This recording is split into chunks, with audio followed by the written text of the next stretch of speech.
तो हेलो दोस्तों यार, स्वागत है आपका हमारे यूट्यूब चैनल नॉर्मल एजुकेशन में। तो आज हम आपके लिए इतिहास से संबंधित टॉप क्वेश्चन लेकर आए हैं जो 1857 से 1847 तक का पूरा सफर तय करेंगे। तो यदि वीडियो को अच्छी लगती है तो अपने दोस्तों तक जरूर शेयर करें। चलिए दोस्तों, आज का पहला क्वेश्चन देख लेते हैं। जब 1857 का विद्रोह हुआ उस समय ब्रिटिश भारत के गवर्नर जनरल कौन थे? तो इसका आंसर होगा लॉर्ड कैनिंग। लॉर्ड कैनिंग को दोस्तों भारत का अंतिम गवर्नर जनरल तथा भारत का प्रथम वायसराय भी कहा जाता है। टॉप क्वेश्चन है। चलिए अगला क्वेश्चन देखते हैं। प्रथम स्वतंत्रता संग्राम किस वर्ष हुआ था? तो प्रथम स्वतंत्रता संग्राम 1857 में हुआ था, जबकि प्रथम स्वतंत्रता संग्राम का सबसे पहले नेतृत्व मंगल पांडे ने किया था। अगर आपने दोस्तों रीजनिंग गुरु मिश्रा जी के चैनल को लाइक शेयर एंड सब्सक्राइब ना किया हो तो कर लें। चलिए अगला क्वेश्चन देख लेते हैं। अवध के अंतिम नवाब कौन थे? तो इसका आंसर होगा अवध के अंतिम नवाब वाजिद अली शाह को माना जाता है, जबकि 1857 की क्रांति में अवध से बेगम हजरत महल ने भाग लिया था। चलिए अगला क्वेश्चन देख लेते हैं। तात्या टोपी का वास्तविक नाम क्या था? तो इसका आंसर होगा तात्या टोपी का वास्तविक नाम रामचंद्र पांडुरंग था। चलिए अगला क्वेश्चन देख लेते हैं।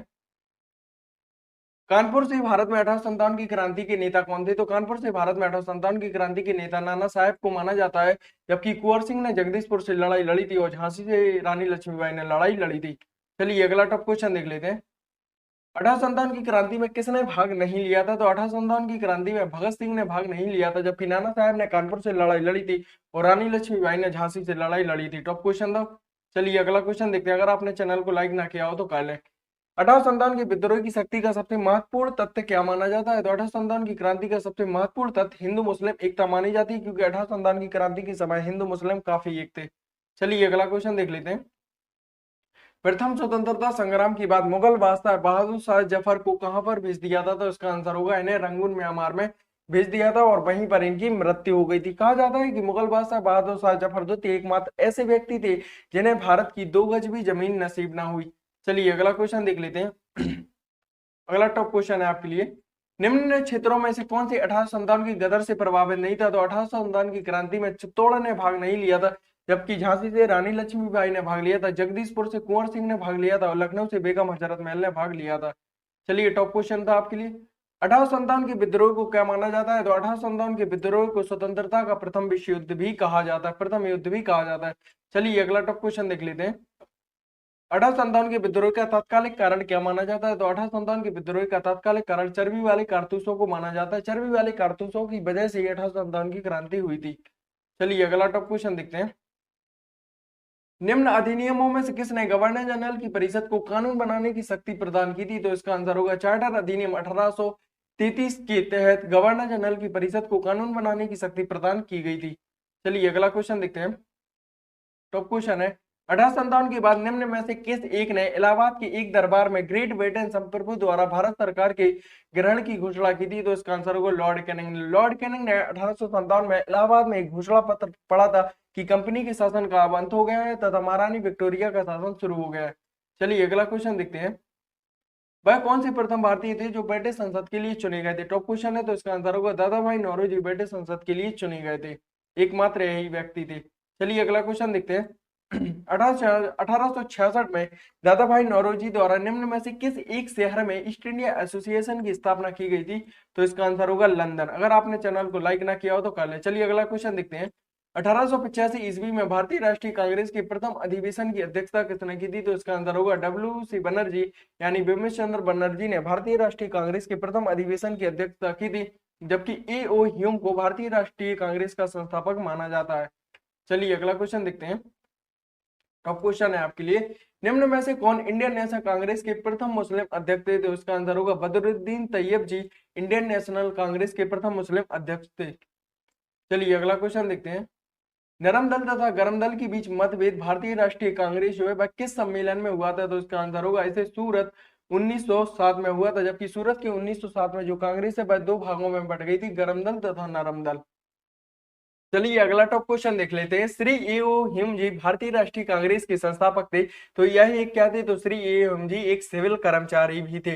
टॉप क्वेश्चन है दोस्तों, हम आपके लिए वही क्वेश्चन लेकर आते हैं जो आपके हर एक एग्जाम के लिए अवेलेबल होते हैं। चलिए अगला क्वेश्चन देख लेते हैं। भारतीय राष्ट्रीय कांग्रेस की प्रथम महिला अध्यक्ष कौन थी? तो भारतीय राष्ट्रीय कांग्रेस की प्रथम महिला अध्यक्ष श्रीमती एनी बेसेंट को माना जाता है। चलिए अगला क्वेश्चन देखते हैं। किस एकमात्र कांग्रेस अधिवेशन की अध्यक्षता महात्मा गांधी ने की? तो इसका आंसर होगा बेलगांव 1924 अधिवेशन की अध्यक्षता महात्मा गांधी ने की थी, जबकि महात्मा गांधी ने सिर्फ एक ही बार कांग्रेस अधिवेशन की अध्यक्षता की है। चलिए अगला क्वेश्चन देखते हैं। 27 दिसंबर 1911 को पहली बार जनगण मन कहाँ पर गाया गया था? तो जब पहली बार जनगण मन कलकत्ता में 27 दिसंबर 1911 को गाया गया था। चलिए अगला क्वेश्चन देख लेते हैं। जवाहरलाल नेहरू कितनी बार भारतीय राष्ट्रीय कांग्रेस के अध्यक्ष बने? तो जवाहरलाल नेहरू भारतीय राष्ट्रीय कांग्रेस के अध्यक्ष लगभग 3 बार बने। चलिए अगला टॉप क्वेश्चन देखते हैं। निम्न में से किस अंग्रेज गवर्नर जनरल की समय 1911 में भारत की जो राजधानी है वह कलकत्ता से दिल्ली स्थानांतरित करने की घोषणा की गई थी? तो लॉर्ड हार्डिंग के समय 1911 में भारत की राजधानी कलकत्ता से दिल्ली स्थानांतरित करने की घोषणा की गई थी। चलिए अगला टॉप क्वेश्चन देख लेते हैं।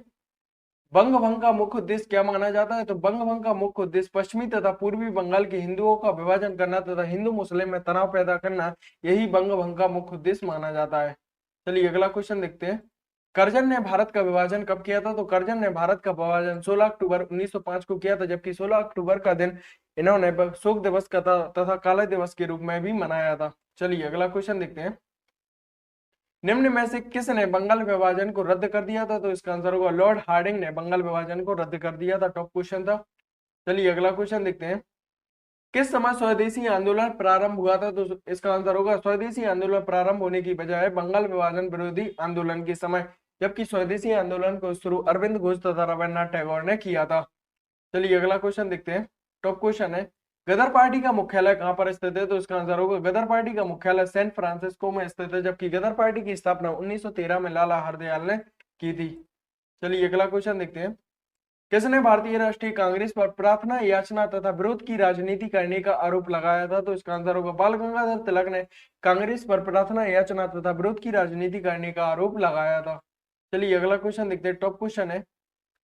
गृह शासन आंदोलन किसके द्वारा शुरू किया गया था? टॉप क्वेश्चन है। तो गृह शासन जो आंदोलन है यह बाल गंगाधर तिलक द्वारा शुरू किया गया था। इसे रेलवे और एसएससी में पूछा जा चुका है। चलिए अगला क्वेश्चन देखते हैं। टॉप क्वेश्चन है। निम्न में से कौन एक उग्रपंथी नेता नहीं थे? तो इसका आंसर होगा गोपाल कृष्ण गोखले। गोपाल कृष्ण गोखले को महात्मा जी का राजनीतिक गुरु भी माना जाता है। यह एक नरम पंथी दल से संबंधित थे, जबकि बाल गंगाधर तिलक, मदन लाल और उधम सिंह जो है यह एक उग्रपंथी नेता थे। चलिए अगला क्वेश्चन देखते हैं। प्रथम विश्व युद्ध की अवधि में स्वशासन आंदोलन किसके द्वारा शुरू किया गया? तो जो गृह शासन आंदोलन है वह बाल गंगाधर तिलक द्वारा शुरू किया गया था, जबकि जो स्वशासन आंदोलन है श्रीमती एनी बेसेंट एवं बाल गंगाधर तिलक द्वारा शुरू किया गया था। चलिए अगला क्वेश्चन देखते हैं। मोहनदास करमचंद गांधी की माता का क्या नाम था? तो मोहनदास करमचंद गांधी की माता का नाम पुतलीबाई, पिता का नाम करमचंद गांधी तथा इनकी पत्नी का नाम कस्तूरबा बाई था। चलिए अगला टॉप क्वेश्चन देखते हैं। महात्मा गांधी जी के राजनीतिक गुरु कौन थे? तो इसका आंसर होगा महात्मा गांधी जी के राजनीतिक गुरु गोपाल कृष्ण गोखले को माना जाता है। टॉप क्वेश्चन है।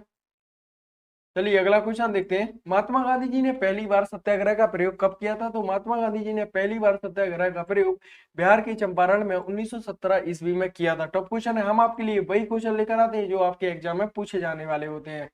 चंपारण संघर्ष के दौरान महात्मा गांधी के साथ कौन कौन शामिल थे? तो इसका आंसर होगा राजेंद्र प्रसाद व अनुग्रह नारायण सिंह चंपारण संघर्ष के दौरान महात्मा गांधी जी के साथ शामिल थे। चलिए अगला क्वेश्चन देखते हैं।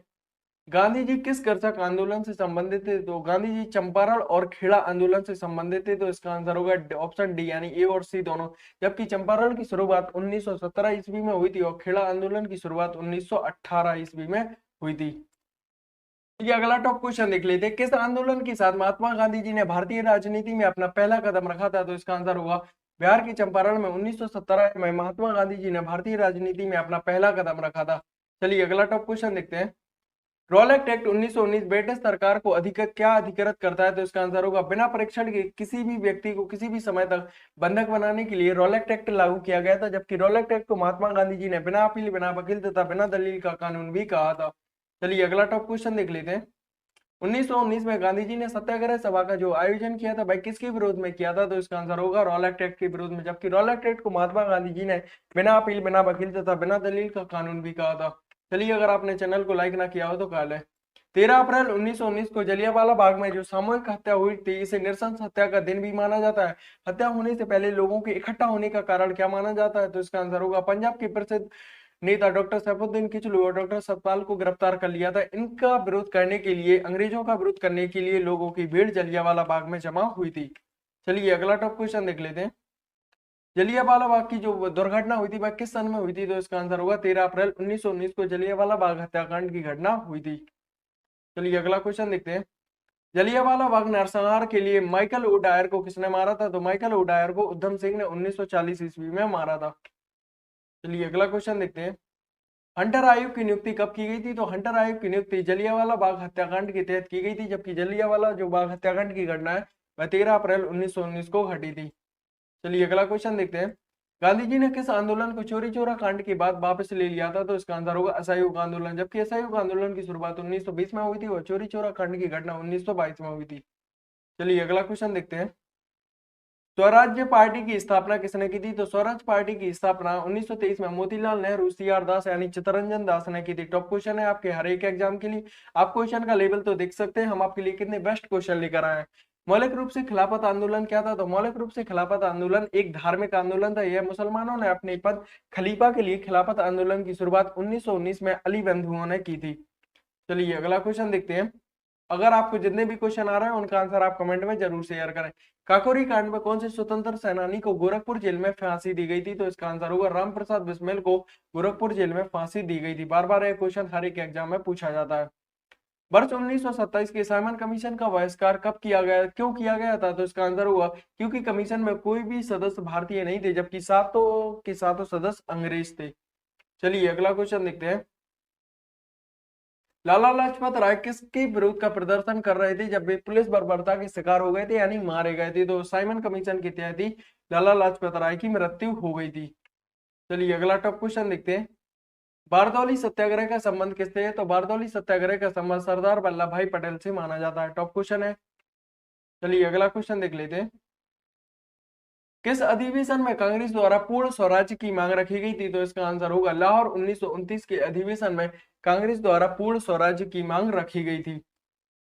चलिए अगला टॉप क्वेश्चन देख लेते हैं। पूर्ण स्वराज्य दिवस सर्वप्रथम कब मनाया गया था? तो पूर्ण स्वराज्य दिवस सर्वप्रथम 26 जनवरी 1930 को मनाया गया था, जबकि इसे पूर्णतः लागू 26 जनवरी 1950 को किया गया था। चलिए अगला टॉप क्वेश्चन देख लेते हैं। शहीद भगत सिंह, सुखदेव और राजगुरु को फांसी कब दी गई थी? तो शहीद भगत सिंह, सुखदेव और राजगुरु को फांसी 5 मार्च 1931 को दी गई थी। चलिए अगला टॉप क्वेश्चन देखते हैं। गांधी जी ने 1930 में दांडी मार्च का आयोजन किया था, तो इसका आंसर होगा नमक के ऊपर कल लगाने के खिलाफ गांधी जी ने 1930 में दांडी मार्च का आयोजन किया था। चलिए अगला टॉप क्वेश्चन देखते हैं। गांधी जी ने जिस विदेशी पत्रकार को दांडी मार्च के समय साबरमती आश्रम में ठहराया था वह कौन थे? तो वह थे बेब मिलर। चलिए अगला क्वेश्चन देख लेते हैं। हम आपके लिए वेरी मोस्ट क्वेश्चन लेकर आते हैं। नमक सत्याग्रह एवं दांडी यात्रा पर सरकार की तात्कालिक प्रक्रिया क्या थी? तो सरकार ने नमक सत्याग्रह एवं दांडी यात्रा को किसी भी प्रकार से गंभीरता से नहीं लिया था, इन आंदोलनों को। चलिए अगला टॉप क्वेश्चन देखते हैं। सविनय अवज्ञा आंदोलन प्रारंभ क्यों किया गया था? तो सविनय अवज्ञा आंदोलन की शुरुआत कांग्रेस द्वारा पूर्ण स्वराज्य की घोषणा के बाद इसे शुरुआत की गई थी, जबकि सविनय अवज्ञा आंदोलन की शुरुआत 1930 ईस्वी में हुई थी। चलिए अगला टॉप क्वेश्चन देखते हैं। गांधी इरविन समझौता किस वर्ष हुआ था? तो गांधी इरविन समझौता 5 मार्च 1931 को हुआ था, जबकि गांधी जी ने गांधी इरविन समझौते के तहत ही द्वितीय गोलमेज सम्मेलन 1931 में भाग लिया था। चलिए अगला टॉप क्वेश्चन देखते हैं। अगर आपने हमारी पिछली वीडियो ना देखी हो तो प्लेलिस्ट में जाकर देख लें, काफी हेल्पफुल होंगी आपके लिए। 20 सितंबर 1932 को महात्मा गांधी जी ने यरबदा जेल में आमरण अनशन प्रारंभ किया था, तो किसके विरोध में किया था? तो इसका आंसर होगा रेमजे मैकडोनाल्ड सांप्रदायिक अवॉर्ड के विरुद्ध गांधी जी ने 20 सितंबर 1932 को महात्मा गांधी जी ने यरबदा जेल में आमरण अनशन प्रारंभ किया था। चलिए अगला टॉप क्वेश्चन देखते हैं। 1940 में विनोबा भावे ने व्यक्तिगत सत्याग्रह कहां से शुरू किया था? तो व्यक्तिगत जो सत्याग्रह आंदोलन है यह विनोबा भावे ने महाराष्ट्र के पवनार से शुरू किया था। चलिए अगला क्वेश्चन देखते हैं। टॉप क्वेश्चन है, देखिए कितनी बार यह क्वेश्चन पूछा गया है एग्जाम में। भूदान आंदोलन निम्न में से किसने प्रारंभ किया था? तो भूदान आंदोलन जो है वह विनोबा भावे ने शुरू किया था। हर एक एग्जाम में पूछा गया है क्वेश्चन। टॉप क्वेश्चन है, वेरी मोस्ट क्वेश्चन है आपके लिए। क्रिप्स मिशन, जिसे ब्रिटिश सरकार द्वारा कांग्रेस के नेताओं से बात करने और भारतीय समस्याओं के अंतिम समाधान हेतु प्रस्ताव प्रस्तुत करने हेतु भेजा गया था, वह भारत में कब आया था? तो क्रिप्स प्रस्ताव भारत में मार्च 1942 में आया था, जबकि यह प्रस्ताव स्टेफर्ड क्रिप्स द्वारा लाया गया था। चलिए अगला टॉप क्वेश्चन देख लेते हैं। सुभाष चंद्र बोस ने कांग्रेस की अध्यक्षता से त्यागपत्र कब दिया था? तो सुभाष चंद्र बोस ने कांग्रेस की अध्यक्षता से त्यागपत्र 1939 में दिया था, तथा 1939 के बाद इन्होंने अपनी एक सभा फॉरवर्ड ब्लॉक की स्थापना की थी। चलिए अगला क्वेश्चन देखते हैं। निम्न में से कौन से एक क्रांतिकारी थे जो बाद में एक योगी और दार्शनिक बन गए थे? तो इसका आंसर होगा अरविंद घोष। हम आपके लिए ऐसे ही टॉप क्वेश्चन लाते रहते हैं, हमारी वीडियो में बने रहिए।